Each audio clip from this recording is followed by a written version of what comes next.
Hemos recibido, como hemos dicho, al sociólogo y analista político y exministro del Interior, Carlos Basombrío, quien desde hace tiempo viene tratando de analizar la naturaleza de las relaciones que se han establecido entre el gobierno, presidido por Dina Boluarte, y el Congreso.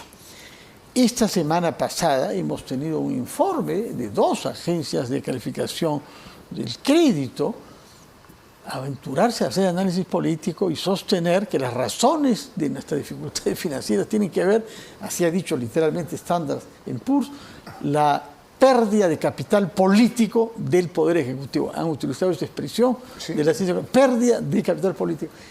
¿Cómo interpreta lo que ha dicho Standard & Poor's? Y luego también otra agencia, Fitch, sosteniendo también que las perspectivas de nuestra calificación no son buenas, y esto no se debe a causas económicas, porque más bien tenemos circunstancias favorables, sino a la inestabilidad institucional. Muy buenas noches y bienvenido, Carlos. Gracias, señor Caballo. Mira, creo que pérdida del capital político es, digamos, un poco generoso, porque muy poco capital político ha tenido este gobierno en toda su gestión, ¿no? Se inició muy mal con la crisis de la violencia, etcétera, todo lo que pasó. Pero ahí no se crea un pacto, es un acuerdo implícito entre el gobierno de la señora Boluarte y este Congreso de vámonos juntos. Yo alguna vez escribí un artículo amarradito los dos, recordándola una... Vamos juntos en esto, y era más o menos una relación de iguales, y creo que ahí se produce el cambio, se inicia un cambio dramático en esa relación cuando sale Otárola. Cuando Dina toma la decisión de deshacerse de Otárola, bueno, buenas razones habían, pero todo parece indicar que era parte de la pelea también con el hermano de la presidenta por los espacios de poder. Y a partir de allí yo creo que el debilitamiento escoge un premier que no, digamos, lo mejor que se ha dicho es que es una versión disminuida del señor Otárola, y la verdad que no lo veo como un líder que pueda tratar de recuperar algo de ese capital político, la crisis de los Rolex, etcétera. La colocan ahí en una situación de extrema debilidad. Tiene 7% de aprobación, y la relación con el Congreso, a mi modo de ver, se ha vuelto asimétrica. Antes era un poco más de iguales y ahora es totalmente asimétrica. El Congreso tolera a Dina mientras la necesite o pueda deshacerse de ella en un momento diferente, y ella requiere el oxígeno que le da el Congreso. No tiene nada más.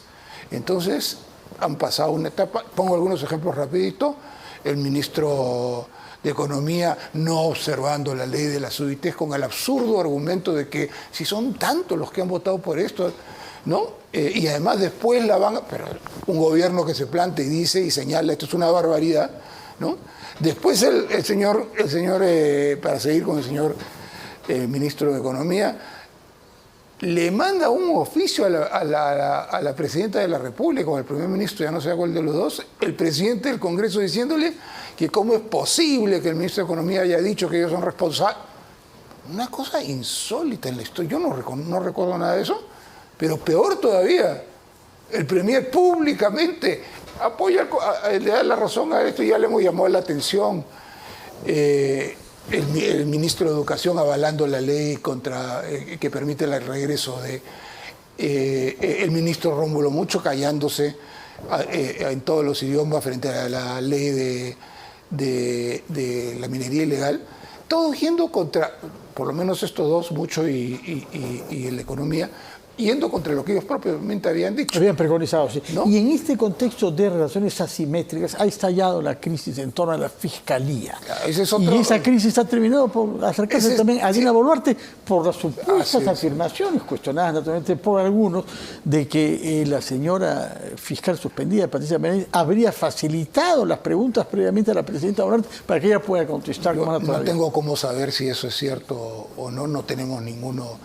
Pero me imagino que debe haber alguna sustancia en lo que se dice, es un testigo protegido quien lo ha dicho, Normalmente el testigo protegido es que ha participado, ha estado, digamos, ha visto estas cosas, pero a diferencia del otro, que me resulta más o menos claro esta asimetría en la relación, que es una de las características, esto es intencionalmente enredado.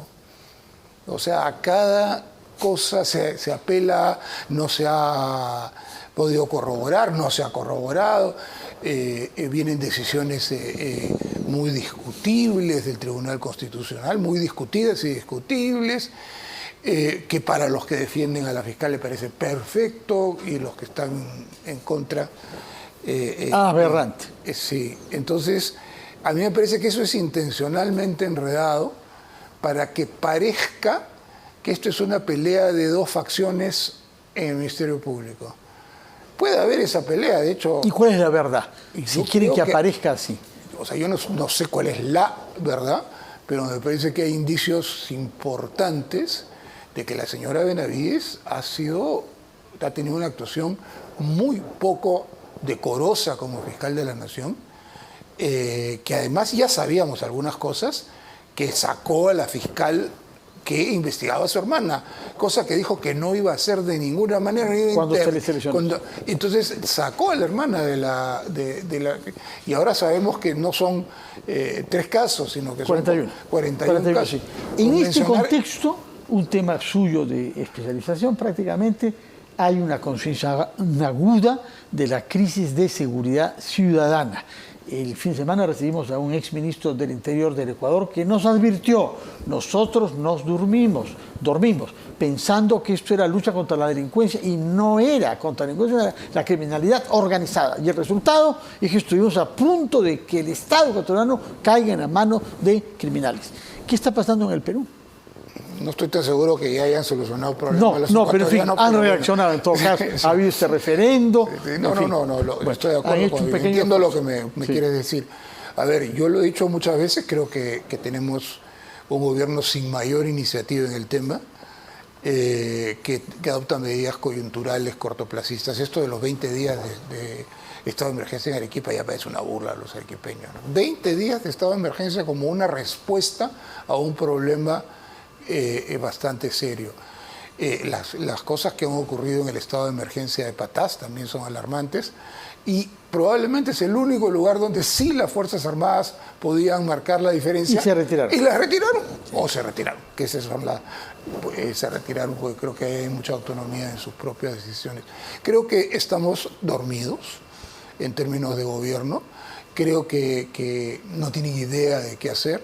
Cambiar a un ministro por otro señor ministro que va a terminar en lo mismo, porque no hay nada absolutamente en el horizonte que nos indica que se puede enfrentar al crimen organizado como se está trabajando ahora. ¿Y qué se debería hacer? En primer lugar, yo creo que hay que darle prioridad presupuestal, focalizando el gasto, por supuesto, y supervisándolo. ¿En qué el gasto? ¿En qué? En inteligencia, investigación criminal, por un lado, y por otro lado, la masificación del patrullaje.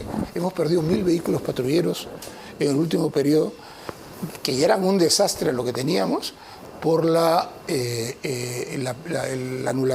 fin del renting de estos vehículos. En términos generales, hay muchas cosas que se pueden hacer, tanto en términos de patrullaje de la verdad, para que ayuda sobre todo en robo agravado y otro tipo de cosas, y investigación criminal e inteligencia para la extorsión. Y frente a la minería ilegal, ¿qué se debería hacer? Bueno, se debió mantener esa norma lo que hizo el Ejecutivo, que aprobó en octubre, esto ya no va más, y que el Congreso se lo tumbó, y que el ministro dijo, así pues, ha creado muchos problemas, hubo que derogar esa norma. Eso es parte del inicio de un proceso que reconozco complejísimo, cuando el oro está a 2.200, 2.300 la onza, especialistas que dicen que puede dispararse a 3.000 para fin de año. Muy complejo. Ninguno de estos problemas, esa es otra cosa, tiene soluciones de corto plazo, no hay que engañar a la población. Pero sí hay que sentar bases para un enfrentamiento mucho más,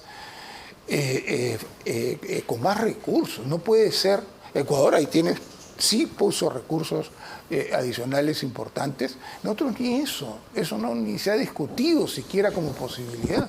Carlos Basombrío, en fin, no nos alienta, pero el sentido crítico es muy importante para ver si nos despertamos de este sueño que puede convertirse en una pesadilla cuando veamos bandas criminales controlando las instituciones del Estado, como ha sido el riesgo que se ha producido en el Ecuador. Muchas gracias.